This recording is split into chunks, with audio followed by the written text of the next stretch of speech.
Though prices are slowly creeping up again, oil, gas and other minerals are still selling for well before their previous highs, leaving some African countries short of revenue.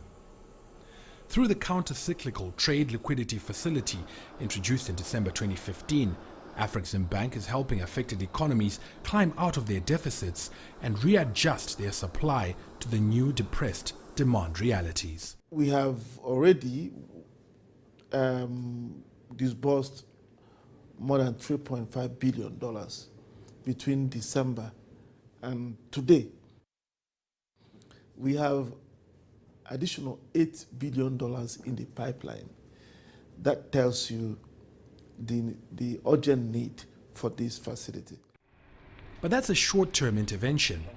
Medium to long-term, countries are being called on to expand their export portfolios and to upscale local industries towards raw material processing and light manufacturing. Intra-African trade, currently pegged at between 10 to 12%, is the lowest in the world, yet it's seen as the path to the continent's industrialization.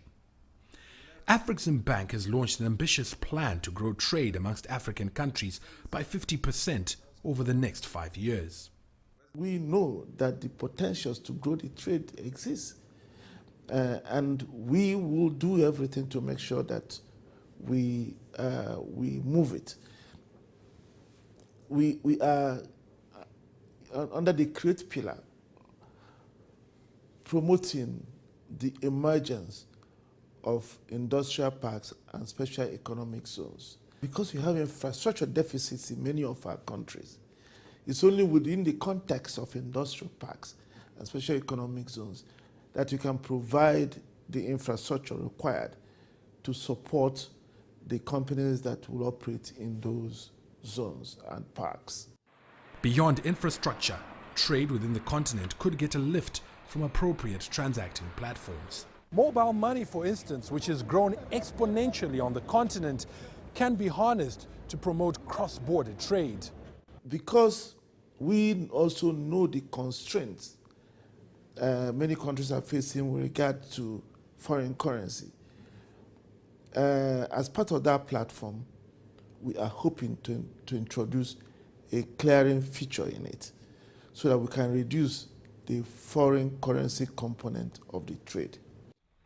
Earlier this year, Afreximbank and the Export-Import Bank of China, China Eximbank, agreed a $1 billion program to help accelerate Africa's industrialization and enhance trade between the continent and China.